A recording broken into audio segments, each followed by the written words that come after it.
Hello and welcome to the 15-minute show, part of the Arsenal Therapy podcast. As always, we'll be bringing you the most pertinent Arsenal stories of the day. So please make sure to hit that like and subscribe button and stay up to date with all the latest Arsenal news. We will scroll the web, find all the stories so that you don't have to. So today there's two big stories to look at. Obviously, we've got Brentford in the Carabao Cup tomorrow night. And sticking with Brentford, we have been very heavily linked to Ivan Toney. So Toney is the talk of the town right now. He's a player that loads of Arsenal fans are pointing to. Eddie Nketiah has come in for a raft of criticism after Sunday's performance. And to be honest, I think a lot of the criticism is very fair. He completed 6 passes out of 8 in the game. He lost possession 9 times. He won 1 aerial duel. And all in all, he had 1 shot in the game as well. So it was a poor performance from Eddie. We know he can do much better, and we know he will do much better as the season goes on. But that has led to a very reactionary take from Arsenal fans. And I don't think Mikel Arteta did Eddie any favours by keeping him on for the full 90. That has led to the links to Ivan Toney really gathering pace. These were going on before the game on Sunday. These have been going on for a few weeks now, with the reports that Brentford want between 50 and 60 million for Ivan Toney, which if someone told you that in the summer, you would have snapped their hands off and said that was an absolute bargain. Look, Arsenal and Chelsea are both being linked to Toney, and for Chelsea, it would be their 400th player they would have signed in the last year. So whether Toney would want to go there, you have to question just the squad size at Chelsea, and Nkunku will be coming back around that time as well, so they will have another striker back.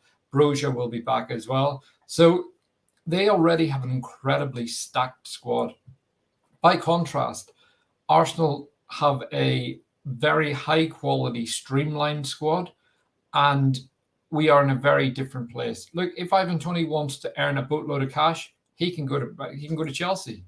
If he wants to win something, he can come to Arsenal. But the reality is, there are things about Ivan Toney's game that we need to look at before pointing at him and saying he's the clinical striker we need. Now, Ivan Toney's conversion rate last season was 0.27, which decent record. By contrast, Haaland's was 0.34. Now, again, the 27% and 34% conversion rate is decent. Haaland does, however, miss a lot of chances. That is something that people don't realize. The difference between Erling Haaland and every other striker on the planet is Haaland repeatedly finds space in the box. He is like Edison Cavani in his Napoli days or his early PSG days, where he just found position after position. And the difference is Haaland is a much better finisher than someone like Cavani. But Harry Kane does this as well. How many times have we watched Spurs when Kane has just popped up seemingly unmarked in a crowded box and headed home? Look, this happens with Haaland as well, and he does miss a lot of chances, but he repeatedly finds that space. He repeatedly gets into the same positions. His teammates know where they are, and as a result, he fires in goal after goal after goal. Now, with Ivan Toney, he's a player that is very different to Haaland. He's nowhere near that. And when people talk about Arsenal needing a clinical striker, the reality is they're looking to Erling Haaland. They're looking at a player. They say we need a 20-goal-a-season striker. I've repeatedly said this. Our 20-goal-a-season striker, if it takes away a huge percentage of our game, is not good enough. That's unacceptable at Arsenal. The way Arteta wants a striker to play is all action. It's really working across that front line. It's linking every player involved. It's pressing. It is an all-action, high-intensity position. And we saw Lacazette just unable to do that role and then go to France and bang in goals for fun. Now, Lacazette wasn't good enough to play for an Arsenal team competing for the title. But the role he played was one that he didn't have the physical ability to do. And that is something that Arteta asks a lot of his 9. They have to really work as well as score goals. They also have to create. Now, with Ivan Toney, he's a player. He scored 14 non-penalty goals last year. 6 of his goals in the Premier League came from the penalty spot. By contrast, Gabriel Jesus scored 10 non-penalty goals plus one penalty whenever he came back from injury. So we also witnessed Jesus missing 4 months with a very, very serious injury. Played the last part of the season not fully sharp and not at the fitness levels that we've got used to seeing him at. So, as a sample size, what we've seen of Jesus, we know he's an erratic finisher. We know he's not clinical. But to point at someone like Ivan Toney and say that is the clinical striker we need is very ironic. This is a guy whose game at his club is all about him. Brentford pass along to him. That he nods it off to Mbeumo. Like, they do have good players. They're a very good side, Brentford. But a lot of what Toney does is because the team is set up to serve him as a striker. And we're seeing it this year. Alou Mbeumo is a very good player. He isn't looking quite the same without Toney in the team. And he's having to do a lot of that work himself. At Arsenal, people make the lazy analysis. If he came to Arsenal, he'd be playing for a bigger team that creates a lot more chances. He would naturally score more goals. That's not how football works. Like, I've watched players leave small clubs before and go to big clubs, and it just hasn't worked out that way. Look at Berbatov whenever he left Spurs and went to United. Like, he had one great season. He won the Golden Boot. He won it because he scored half of his goals in the first month. So, look, by moving to a big club, it doesn't necessarily mean you will get more chances and you will score more goals. If Toney came to Arsenal, he would be expected to do everything that Jesus does in the team, probably in a slightly different way, where he'd be targeted with the long ball. He'd be winning a lot more headers, and he would be holding the ball up a lot more and bringing people in that way. But he would be still running the channels. He'd be still getting the ball, linking up with teammates, and then attacking the box. But at Arsenal are set up that we serve Odegaard, Saka, Martinelli. Even now, Havertz will be expected to get goals. There's still Jesus there. And the reality is, if someone like Toney came in, he would be an Nketiah replacement. But to say he is the clinical forward that is a very loose thing to say, and it's based off poor analysis. This guy is an incredibly hard-working striker. He's good on the deck. He is incredible in the air. And he's a real handful for defenders. In truth, he's a different profile to anything we've got in the squad. And he's someone that would really give us something different.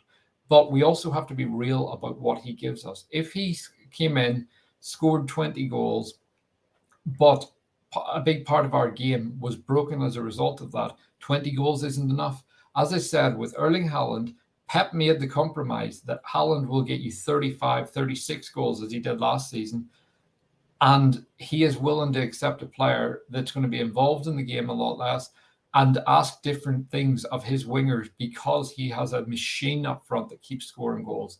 So that is the contrast. And people will say, but you can't compare him to Erling Haaland. Well, the reality is we're competing with Man City.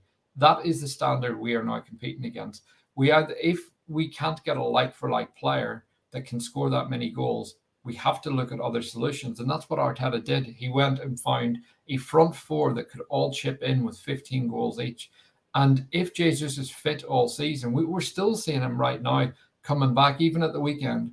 He looked great in moments. He should have scored to put us 2-0 up, but he didn't. And he's taken off after 70 minutes because his fitness isn't completely there. So we're watching a Gabriel Jesus, as we have this whole calendar year, that isn't fully fit, that he isn't back to full match sharpness. And yes, he's fit to play. He's physically ready to play, but it takes time to build up that match fitness, that sharpness and everything. So a lot of the things that we're hearing about Jesus' fitness, our finishing, we need to see him fully fit. And look, if it goes on to January and he's picked up another injury or so, and then we have to address that and think, actually, how many injuries can we take a risk on in that position? Because it's clear Eddie Nketiah can only get us so far. Although Eddie's a good player, I've always had my doubts about whether he's good enough, if Jesus is out, to remain in the team for a sustained period. And if anything, right now, Kai Havertz is looking like the better option if Jesus isn't fit and ready. But right now, David Ornstein has said that Toney could leave Brentford in January. However, Brentford would like to offer him a massive bumper contract in the hope that they could sell him for more money. Now, Toney's 28 now. So there are only going to be so many clubs that will pay big money for him in January. And them offering him a new contract and expecting a lot more money than what he's, the 60 million they're asking right now, that's a risk for them. And that's one of those, it could backfire. It could be a very clean, quick sale if they're willing to accept that money, especially if that deal can be done in November, December. And Toney is a player that I think would add something to the Arsenal team. Personally, I think there's other areas of the team that are much more pressing to add to than signing Ivan Toney. I think we could do with another defender because we are still an injury at the back away from being very, very light there. The other position for me is that left-hand side of midfield. And I would like to see more of a 6-8 hybrid rather than an 8-10 hybrid that we currently have. So someone who, a bit like what Granit Xhaka was, can control the game whenever we need to slow it down and can really get involved in the possession side. Because although that role is a lot about the off-the-ball work, the runs into the box, there are also a lot of times where during a game you need steady heads that can just literally slow the game down, get everyone to switch on and concentrate and see the game out. And that is something that we could have done with at the weekend against Spurs when things got a bit tricky. But on to the next game. We have Brentford tomorrow night in the Carabao Cup. The news a few weeks ago was that David Raya had been passed. Brentford had allowed him to play. They've said that they're happy with him to play against them, which again shows that this is more than a loan deal. This is a deal that is practically permanent signing that won't kick into next summer. So the Raya is obviously available. I think many thought he would make his debut against his old club. However, at this point, it looks like Ramsdale will probably come in because Raya has played the last 3 games, and if he is now number 1, you'd expect Ramsdale to take the minutes in the cup. So Ramsdale will be itching to get that place back. Raya had a very mixed performance against Spurs at the weekend. Obviously, an incredible save off the line, but his kicking was slightly erratic by his own standards. And although he finished with 67%, which is higher than Ramsdale's completed passing rate, there were a number of times where he put the ball out of play, which again isn't like him. So it's one of those, I think Ramsdale will come in. I do expect to see a lot more rotation because we simply need to rotate players. We saw the effects of the Champions League hangover at the weekend. We did look tired at periods in the game. The huge emotional outpour from Wednesday night and then to play a derby on Sunday, it really does physically and mentally take it out of players. However, we are now at the point where we've got players that we can rotate. The issue is we also have 5-6 injuries in the team with Partey, Rice, Timber, Martinelli, Trossard all out.